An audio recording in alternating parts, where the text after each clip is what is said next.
नमस्कार, बहुत स्वागत है आपका। कामिका एकादशी।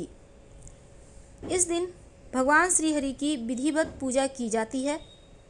कामिका एकादशी श्रावण माह के कृष्ण पक्ष की एकादशी को मनाई जाती है और इस दिन भक्त भगवान विष्णु की पूजा अर्चना करते हैं।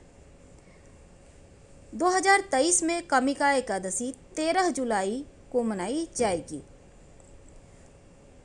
इस दिन भगवान श्री हरि की पूजा करने के साथ, चूँकि भगवान श्रावण माह में ये एकादशी का त्यौहार मनाया जाता है और श्रावण का महीना भगवान शिव के भक्तों के लिए विशेष है और यह चातुर्मास के दौरान पड़ने वाली पहली एकादशी है, तो इस एकादशी का महत्व बढ़ जाता है।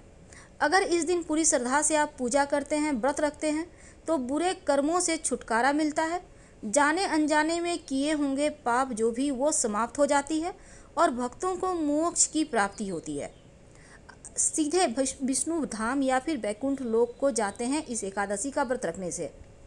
आरंभ होगा 12 जुलाई की शाम 5:59 से। 13 जुलाई की शाम 6:24 पर समापन होगा और इस व्रत का पारण 14 जुलाई को सुबह 5:33 से सुबह 8:18 के मध्य होगा। इस दिन व्रत कथा सुनने का विधान है। कैसे करेंगे पूजा? सुबह जल्दी उठकर पूजा अनुष्ठान शुरू करने के पहले स्नान करें, घर की सफाई करें और एक लकड़ी का तख्ता लें। श्रीयंत्र के साथ भगवान श्री हरि की तस्वीर या भगवान श्री कृष्ण की मूर्ति रखें। फूलों से, पीले कपड़ों से सजाएं। भोग में पंचामृत, पंचमेवा, फल, मिठाई अर्पित करें। फिर आप पूजा करके कथा पढ़ें, आरती करें। द्वादशी तिथि पर आप अपना व्रत खोलें। अगर आप व्रत रखने में असमर्थ हैं तो इस दिन सिर्फ पूजा करें और साथ ही सात्विक भोजन ग्रहण करें। इस दिन आप कुछ मंत्र के जप कर सकते हैं, जैसे ओम नमो भगवते वासुदेवाय, ओम नमो नारायणाय या फिर श्रीमन नारायण नारायण हरि हरि। कोई भी एक मंत्र का जप किया जा सकता है। इस दिन कथा सुनने का भी विधान है। चलिए 2 लाइन में सुन लेते हैं। कामिका एकादशी का व्रत रखने से अश्वमेघ यज्ञ के समान फल मिलता है और इस दिन तुलसी के पत्तों से भगवान विष्णु की पूजा करने से पितृ दोष से मुक्ति मिलती है, मनोकामनाएं पूर्ण होती है। एक बार एक जमींदार का ब्राह्मण से झगड़ा हो गया और संयोगवश जमींदार ने उसकी हत्या कर दी। तब उन्हें पश्चाताप हुआ और वे अंतिम संस्कार में शामिल होना चाहते थे, लेकिन ग्रामीणों ने उनके अनुरोध को अस्वीकार कर दिया। इसके बाद एक ब्राह्मण की हत्या से प्राप्त पाप से छुटकारा पाने के लिए एक ऋषि के पास गए। ऋषि ने उन्हें कामिका एकादशी का व्रत रखने, भगवान विष्णु की पूजा करने की सलाह दी। उस रात भगवान उनके सपने में आए और पापों से छुटकारा दिलाया। तो भगवान ब्रह्मा ने अपने पुत्र ऋषि नारद को बताया इस एकादशी की महत्ता और इस पवित्र दिन पर लोग ब्राह्मण हत्या जैसे पापों से छुटकारा पाने के लिए इस दिन व्रत रखते हैं, कथा सुनते हैं, उनको मोक्ष की प्राप्ति होती है। एकादशी का दिन और बस 2 केला। भगवान विष्णु सभी मनोकामनाओं को पूर्ण करते हैं। एकादशी का दिन भगवान विष्णु को बहुत ही प्रिय है और हमारे हिंदू धर्म में केले का पेड़ का बहुत ही महत्व है, बहुत ही पवित्र माना जाता है, क्योंकि लगभग सभी व्रत, त्योहार या कोई मांगलिक कार्य हो तो बिना केले का पेड़ या केले के पत्ते के वो पूरा ही नहीं होता। कहते हैं केले के पेड़ में ही भगवान विष्णु का वास होता है और केले की पूजा करने से जीवन में सुख, शांति आती है और परिवार में आपस में प्रेम बना रहता है, संतान की प्राप्ति होती है। जो व्यक्ति भगवान विष्णु को केले का भोग लगाता है वो कभी भी निसंतान नहीं रहता। याद रहे, एक केला कभी मत चढ़ाइएगा और बेजोड़ा केला भी नहीं, यानी जब भी चढ़ाइए जोड़ा में 2, 4, 6, 8 इस तरह से चढ़ाना है। दोस्तों, एकादशी का दिन और केले, क्या करें कि भगवान विष्णु की कृपा आप पर मिल जाए। कोई भी एकादशी हो, एक साल में करीब 24 एकादशियाँ आती हैं और सभी एकादशी अपने आप में अलग अलग महत्व रखती हैं।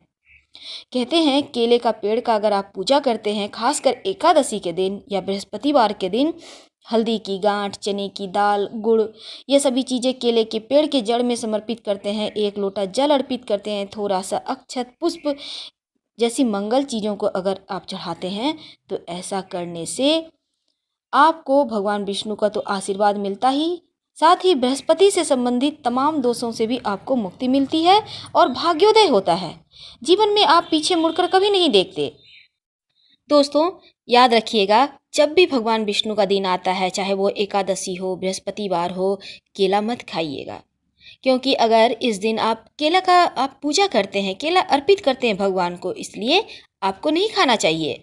और ज़्यादा केला भी वैवाहिक जीवन में अशांति लाता है, इस बात का हमेशा ध्यान रखिएगा। अगर आप भी नियमित रूप से केला खाते हैं तो खाइए, पर अगर आपको लगता है वैवाहिक जीवन में विष घोला जा रहा है या घुल रहा है, तब केला का प्रयोग कम कर दें। केला ज़्यादा खाने से वैवाहिक जीवन नरक बनता चला जाता है, इस बात का ध्यान रखिएगा। दोस्तों, ये तो थी केले के संबंधित कुछ अचूक जानकारियाँ।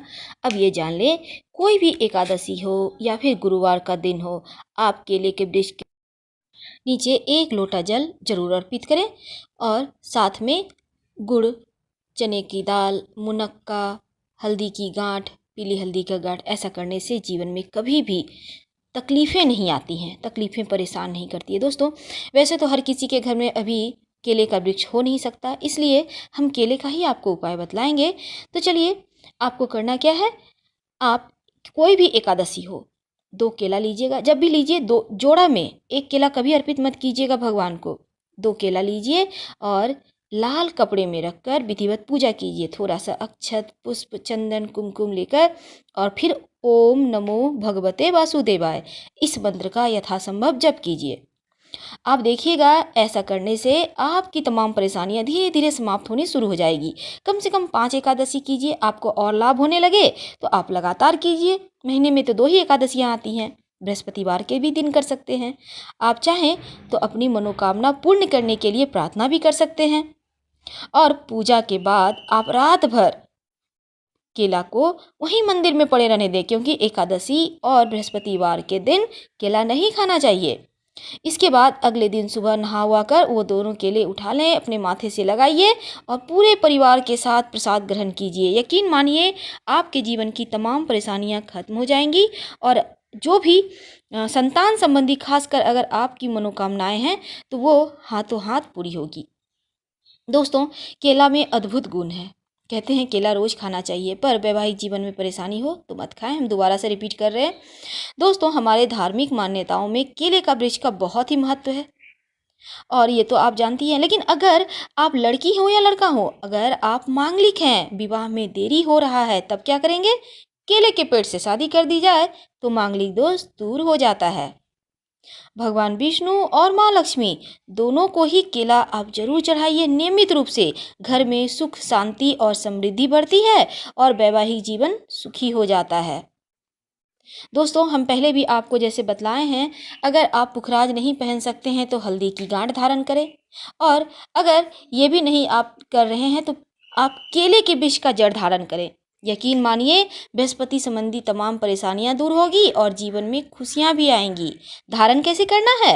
बुधवार की शाम में आप जाइए, 1 रुपये का एक सिक्का, 1 लोटा जल, 1 सुपारी लेकर, और थोड़ा सा जल डालें केले के वृक्ष में, और फिर वो सिक्का और सुपारी वहाँ पे रख दें और उनसे प्रार्थना करें, मैं आपको कल लेने आऊँगा या आऊँगी, आप मेरे साथ चलिएगा। हम चाहते हैं हमारा बृहस्पति मजबूत हो, जीवन में खुशियाँ आए, आनंद आए। ऐसा कहकर आप वापस चले आइए और बृहस्पतिवार के दिन सुबह नहा वहा के जाइए और थोड़ा सा जड़ निकाल कर आप ले आइए और फिर पीले धागे में या पीले कपड़े में लपेट कर अपने बाह में या गले में धारण करें। आप पर्स में रख सकते हैं, तिजोरी में रख सकते हैं, लेकिन न्योता जरूर दीजिएगा, क्योंकि आप किसी को भी बुलाते हैं तो न्योता तो देना पड़ता है भाई। आप मेरे घर आइए, पधारिए, ठीक उसी प्रकार इज्जत से लाइएगा तो आपको इसके बेनिफिट 100 गुना ज़्यादा मिलेंगे।